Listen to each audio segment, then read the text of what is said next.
Karibu sana sehemu ya pili ya mzigo wetu ambao unazungumzia Teacher ambaye alifanya maamuzi magumu ya kumtorosha mke wake ambaye alikuwa na kesi ya mauaji. Kabla tujaendelea, nikukumbushe kusubscribe, kulike na kucomment. Karibu sana Plain Swahili. Sasa bana, tuliishia pale ambapo mwalimu aliamua kwenda kupambania, kwa maana ya kutafuta hela kutoka kwa wale ambao walikuwa wanajihusisha na shughuli za madawa ya kulevya. Na hapa Teacher akawa ameondoka na yule mtu ambaye tunakumbuka alikuwa amemsaidia. Alipofika naye maeneo fulani hivi, akaamua kumshusha na kumwacha hapo. Akawasha gari, akateleza, akauacha mwili wa yule jangili mmoja ukiwa umejilaza kwenye kile kibenchi. Sasa maaskari walipofika eneo la tukio kukagua ile scene, crime scene, wakakutana na hiki kipande cha grass, wakakichukua kwa ajili ya kwenda kukifanyia utafiti, huku Teacher na kijana wake wakaamua kupanga mabegi tayari kwa ajili ya kutimka zao. Wakatia mzigo kwenye mabegi na kupaki baadhi ya vitu, na akauangalia ukuta kwa mara ya mwisho kwa maana ya kukalili plan. Akafunga zake and then akachukua takataka akaanza kuzitupilia mbali huko. Akaamua kuondoka na tunaona gari yake kwa nyuma taa imevunjika. Kesho yake akaamua kwenda kwenye lile gari ambalo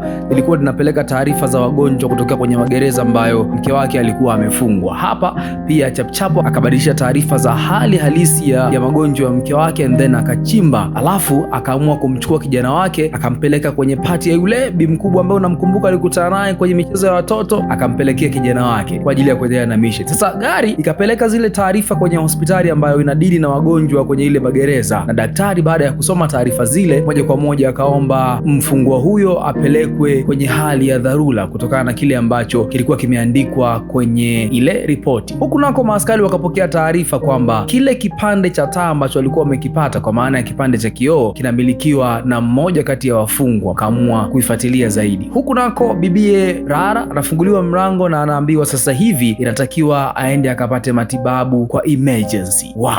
Bila kujua, Rara anachukuliwa na maafisa usalama taratibu, anawekwa kwenye wheelchair, anasogezwa mpaka kwenye gari hii ya wagonjwa. Hapo anachukuliwa moja kwa moja chini ya uangalizi mkali wa polisi, anaingizwa kwenye hii ambulance tayari kwa kuwahishwa hospitali. Nyuma tunaiona gari ya Teacher na yenyewe haiko mbali bana. Teacher yuko nyuma na anafuatilia kwa ukaribu ile ambulance ambayo imebeba mke wake, kwa maana ya kwamba anataka kufahamu hospitali ambayo mke wake anapelekwa. Mguu kwa mguu, bumper to bumper, Teacher ameamua kumtorosha mke wake. Sasa huku nako maaskari wanafuatilia taarifa za yule mfungwa ambaye gari yake imeonekea kipande kwenye crime scene yao. Wanafika nyumbani kwake, huku wanashangaa kukuta nyumba iko kimya na kwamba nyumba ni nyeupe kabisa. Akiwa bado anashangaa, anashuhudia ukuta ambao unaashiria kulikuwa kuna kitu ambacho kilikuwa kimetandazwa juu ya ukuta huu. Hii inamshtua na kupiga simu gerezani, na maafisa wanapokea simu kusema kwamba mfungwa ambaye mnamuulizia mbona yuko hospitali na hali yake ni mbaya, na hapa tunazungumza tuko naye na tunasubiria aweze kupatiwa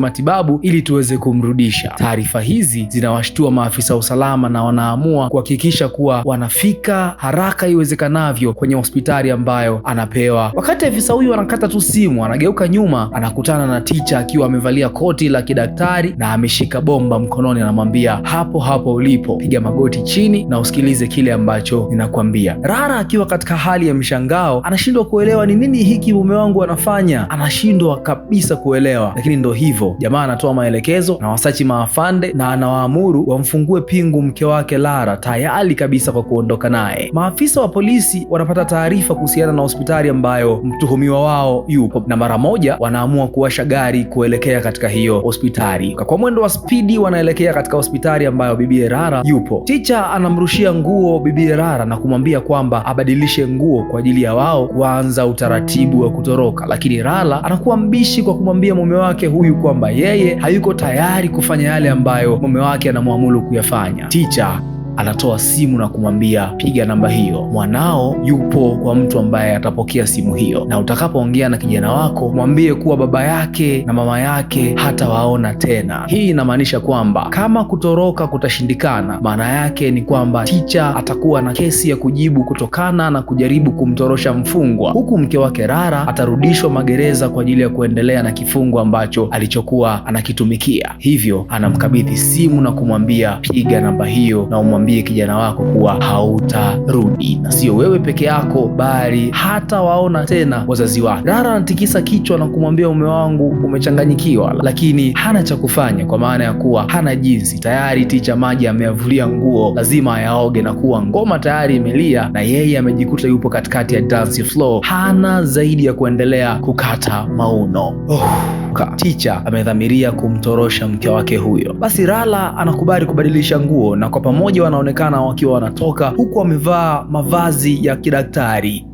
Tayari maafisa wa polisi wameshafika katika eneo la hospitali ambayo simu zimeita kuwa mfungwa ambaye gari yake imeonekana kwenye crime scene yupo. Moja kwa moja wanaanza manhunt, kwa maana ya msako mkali kuhakikisha kuwa wanampata mfungwa huyo kwa namna yoyote ile. Hapa Ticha anaamua kuvua yale makoti aliyokuwa amevaa yeye pamoja na mke wake Lara, na wanayarusha kwenye upande ambao unaweza kuwa distraction kwa maaskari. Maana yake ni kuwa watakapofuatilia uelekeo wa makoti huku wao wamepita upande wengine, upande ambao wameupita unawatoa moja kwa moja kwenye jengo la hospitali na wanatokea kwenye barabara ambayo iko busy kinoma noma. Na hapa bahati nzuri Ticha alikuwa amechagua siku ambayo kuna dabi ya Kariakoo, nazungumzia Simba na Yanga. Kwa hiyo katikati anakutana na mashabiki wa Yanga na kumbe jacket aliyokuwa amelivaa ukiligeuza kwa nje linaonekana kama jezi au sare ya jezi ya timu fulani, na ukiligeuza kwa ndani ndio linaonekana kama lilivyokuwa linaonekana. Hapa anawachanganya maafande. Moja kwa moja wanaingia kwenye subway station,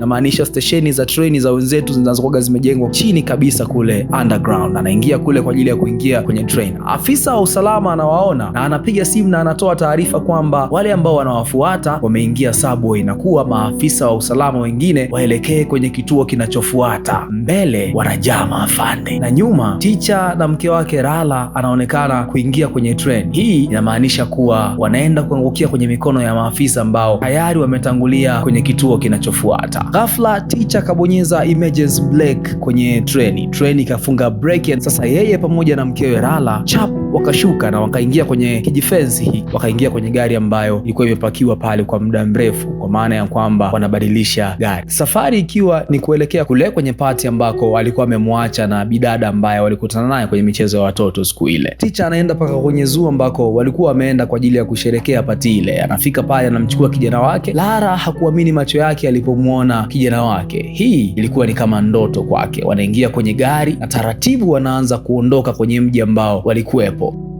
Taratibu wanaanza kuzikata beria moja baada ya nyingine, na moja kwa moja wanaingia mpaka airport. Ukaguzi unaendelea baada ya kuwa wamemkabidhi huyu afisa wa airport hapo pasipoti zao, naye anatupia macho kwenye monitor yake kuangalia kama hawa ni wale most wanted ambao wanatafutwa. Unajua kwenye kila airport kuna picha ya kila most wanted. Basi ukaguzi unakamilika na afisa huyu anawarudishia pasipoti zao kuwa sasa wanaweza kuendelea na safari. Punde muda wa afisa huyu unakuwa umeisha na anabadilisha na afisa mwingine. Kwenye monitor inaonekana notification ambayo anairuhusu afisa huyu, na kwamba ilikuwa ni notification ya kuruhusu picha mbili za fugitive au wahalifu ambao walikuwa wanatafutwa. Ni nani? Ticha pamoja na mke wake Rara. Yani kama wangechelewa dakika chache walikuwa wanakamatiwa hapo hapo airport. Bahati nzuri ni kuwa tayari wameshapenya kwenye hii beria hapo. Basi tunaonyeshwa kigari kidogo hivi kwa haraka haraka, kinaonekana kuwa ni kitaksi. Ndani anaonekana Ticha akiwa na kijana wake pamoja na mke wake Rara wakipata upepo kando kando ya bahari, kwa maana ya mji fulani hivi wa Caribbean. Alafu anaonekana Ticha akiwa na waifu wake Rara kwenye nyumba fulani hivi ambayo wamepoa hapo, kwa maana ya kuwa tayari wamefanikiwa kufika kule ambako alikuwa amepanga kutorokea. Huu mzigo unaitwa 3 days later, mzigo ambao ndani yake unazungumzia kisa cha mwalimu ambaye amepambana kumwokoa mke wake. Kiukweli kabisa ni kwamba kuna vitu vingi sana ambavyo unaweza ukajifunza kuhusiana na hii filamu, lakini kikubwa ni kuwa wewe unaweza kuwa tayari kusacrifice maisha yako kwa ajili tu ya mwanamke ambaye haujajua kama ni kweli ameua au hajaua, ila kwa sababu unampenda. Tuandikie hapo kwenye comment. Hii ni Plain Swahili maalum kabisa kwa ajili yako kupata kila kitu ambacho unakihitaji. I'm Rekem, you're welcome.